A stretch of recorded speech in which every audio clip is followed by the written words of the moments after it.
نستمع الآن إلى كلمة العزاء لفضيلة الشيخ نظيم فريد العدروس علام المأذون الشرعي للجنينة، فليتفضل مشكورا.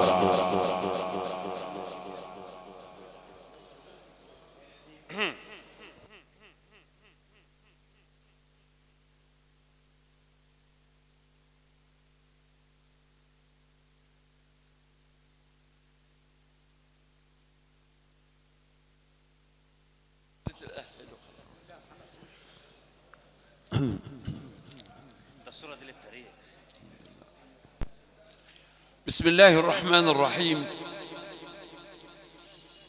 الحمد لله رب العالمين،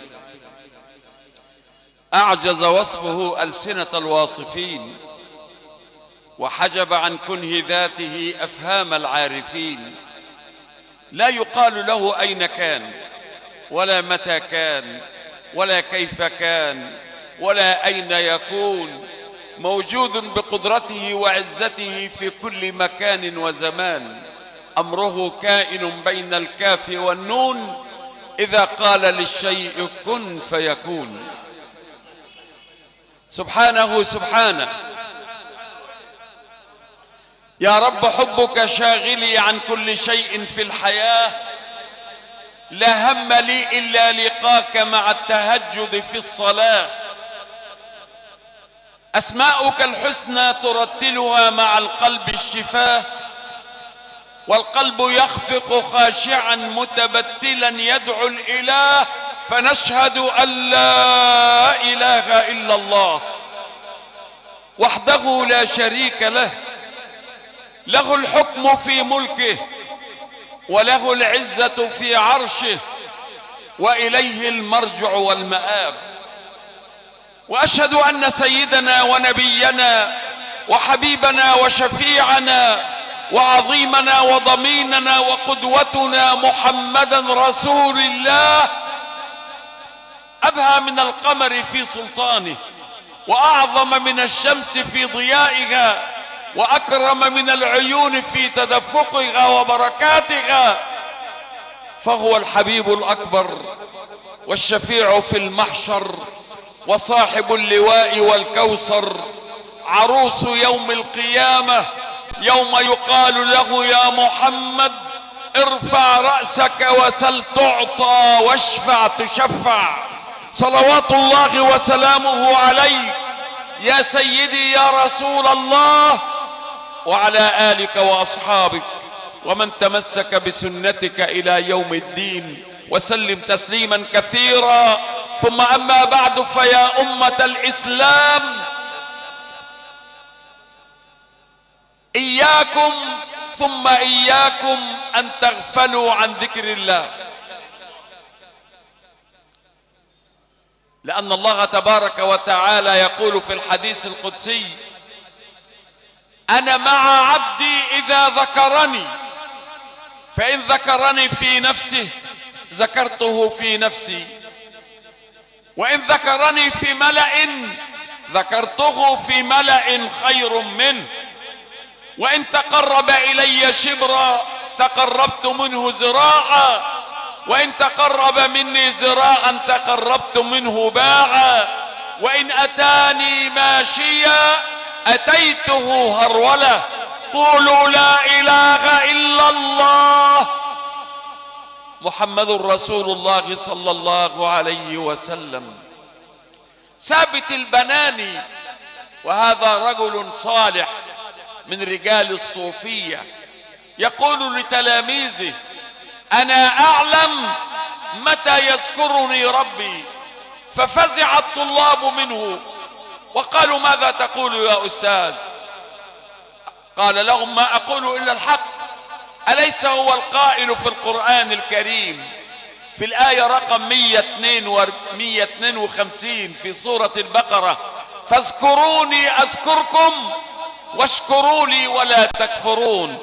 حينما أذكر الله أعلم جيدا أنه يذكرني في علا السماوات.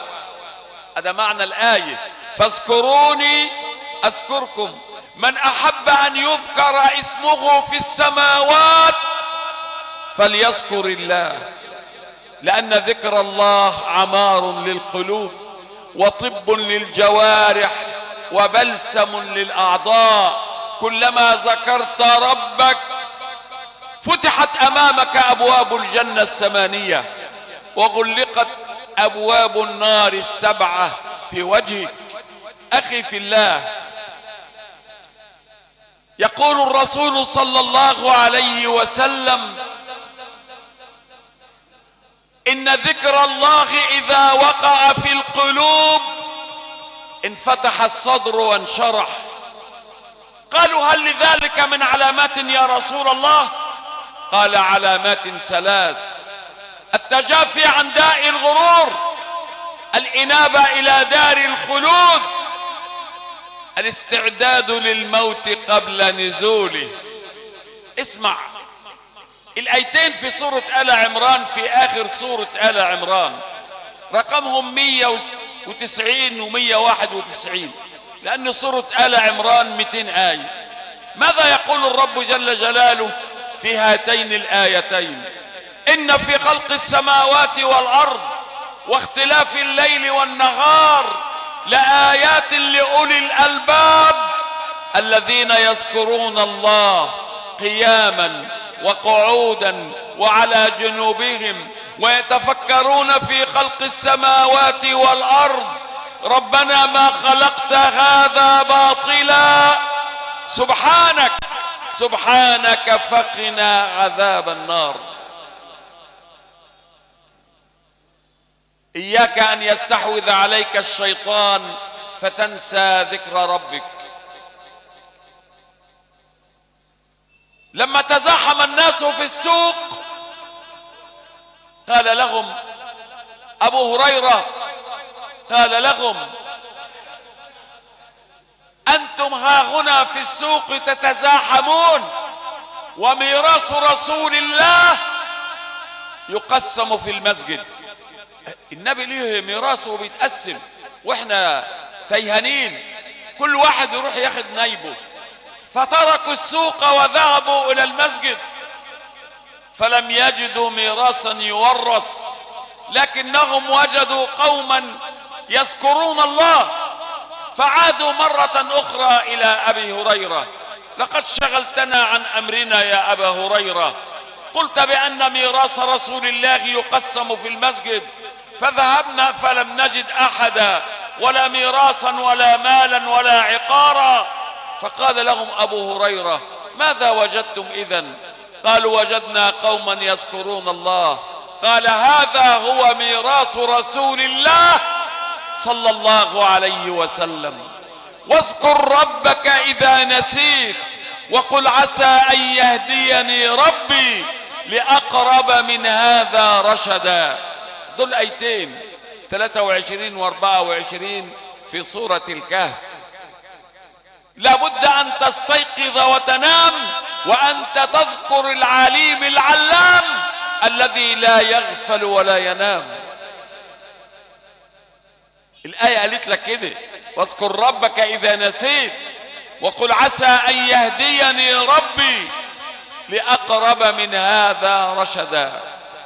إن الذين يغفلون عن ذكر الله عليهم أن يستمعوا. عن أنس بن مالك رضي الله عنه قال: سمعت رسول الله صلى الله عليه وسلم يقول: من قال سبحان الله والحمد لله ولا إله إلا الله والله أكبر غرست له نخلة في الجنة تحمل اسمه. ما انتوش عاوزين يبقى لكم ورث في الجنة؟ ممكن تذكر ربنا مرة ولا اتنين وانت خالي كده وقاعد لوحدك، تنسى مشاغل الدنيا وتنسى مطالب الزوجة والأولاد ومشاكل الأهل والجيران، وتبص كده للسماء وتقول سبحان الله والحمد لله ولا إله إلا الله والله أكبر ولا حول ولا قوة إلا بالله العلي العظيم. تصبح من الذين يرثون في الجنة يوم القيامة. من قال لا إله إلا الله وحده لا شريك له غرست له نخلة في الجنة. ربنا يأمر الملائكة يزرعوا لك نخلة عليها اسمك، ده ورث فلان يوم القيامة.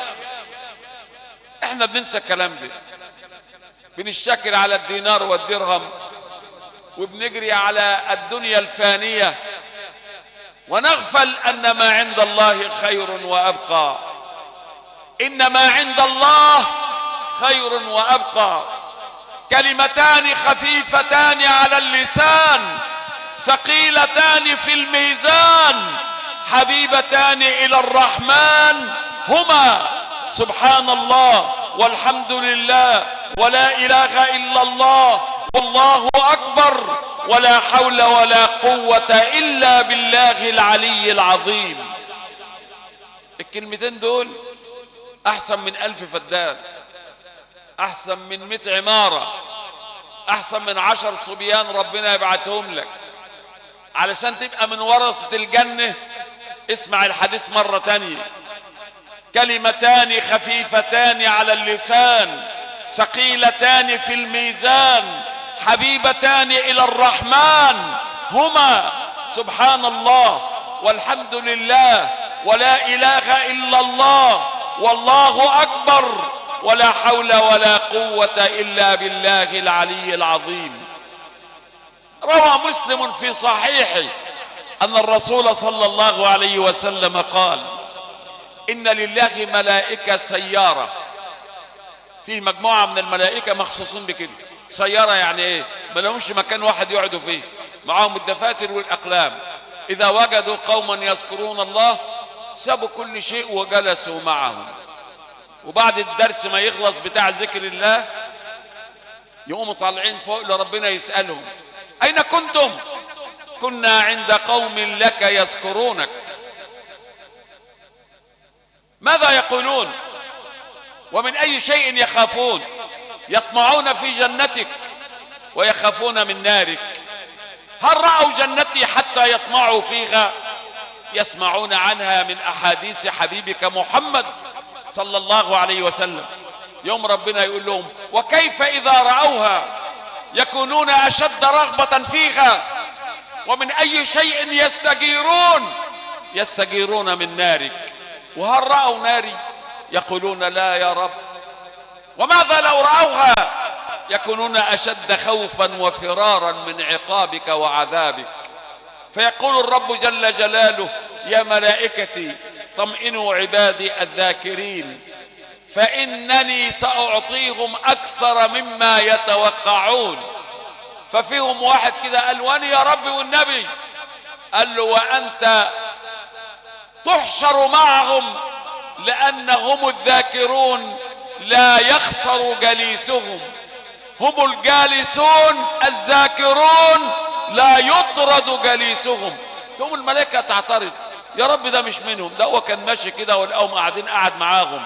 يقول: هم القوم لا يخسر جليسهم، لقد غفرت لهذا المخطئ إكراما للذاكرين، لأن الذاكرين لهم شفاعة كشفاعة المؤمنين يوم القيامة. قولوا لا إله إلا الله محمد رسول الله صلى الله عليه وسلم. دخل النبي عليه الصلاة والسلام المسجد ذات يوم، فوجد رجلا جاء من الصحراء، سمع ان فيه نبي ظهر جديد جاي يتعرف على النبي، لا النبي شافه ولا هو شاف النبي. فقام النبي عليه الصلاة والسلام لقاه واقف يصلي. الراجل بيقول: يا رب. قام النبي قال: يا رب. الراجل قال: يا كريم. فالرسول عليه الصلاة والسلام قال: يا كريم. فالتفت الرجل وقال: أتهزأ بي يا رجل؟ والله لولا جمال وجهك ورقة قلبك لشكيتك لحبيبي رسول الله. فقام النبي تبسم وقال له: ألا تعرف نبيك يا رجل؟ قال: جئت من الصحراء لأتمتع برؤياه. قال له: أنا محمد بن عبد الله صلى الله عليه وسلم. قام الرجل هاجم على النبي يبوسه من اليمين والشمال. قال له: يا رسول الله. قال له: نعم. قال لي: سلي ربك هل سيحاسبني يوم القيامة؟ فرفع الرسول بصره إلى السماء وقال: يا رب، عبدك في بيتك يخاف من عقابك، هل ستحاسبه يوم القيامة؟ فنزل جبريل من السماء: أخبر يا محمد هذا الرجل أننا سنحاسبه على كل شيء. على العسير واليسير، على الفتيل والقطمير. قال لي شيء ان شاء الله فتلي من فتل الخيط. فالنبي قال للراجل كده، قال له ربنا هيحاسبك على كل شيء، على القليل والكثير، على العسير واليسير، على الفتيل والقطمير. فالراجل خلاقه دائت، قال له اسمع يا رسول الله، والله لو حاسبني ربك لحاسبته. انت داخل في الاسلام جديد وعايز تحاسب ربك يا رجل، هتحاسب ربنا على ايه؟ قال له لو حاسبني على خطئي لحاسبته على رحمته. امال هو غفور رحيم ليه؟ ولو حاسبني على ذنبي لحاسبته على حنانه وشفقته. ولو حاسبني على بخلي لحاسبته على جوده وكرمه. فجبريل طلع بالكلام ده الى السماء، وربنا قال له انزل تاني اخبر هذا الرجل لا يحاسبنا ولا نحاسبه، فهو رفيق محمد في الجنة يوم القيامة. قولوا لا اله الا الله محمد رسول الله صلى الله عليه وسلم. اللهم اجعلنا من عبادك الذاكرين. وعن انس بن مالك رضي الله عنه قال سمعت رسول الله صلى الله عليه وسلم يقول رب العزة جل جلاله من شغله ذكري عن مسألتي أعطيته أفضل مما أعطي السائلين.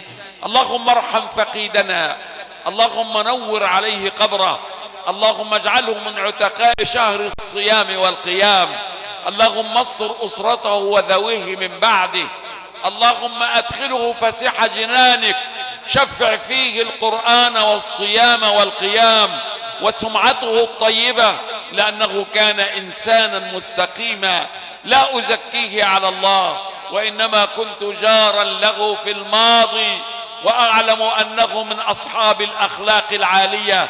اللهم اجعله من سكان جنتك، اللهم جاف الأرض عن جنبيه، اللهم احشره يوم القيامة مع الطيبين الصالحين بقدرتك وقوتك يا أرحم الراحمين يا رب العالمين. ونشكر كل من واسانا في فقيدنا الغالي، داعين الله تبارك وتعالى ألا يريهم مكروها في عزيز لديهم. أستغفر الله العظيم لي ولكم، والله سبحانه وتعالى في علاه أعلى وأعلم. وسلام الله عليكم ورحمته وبركاته.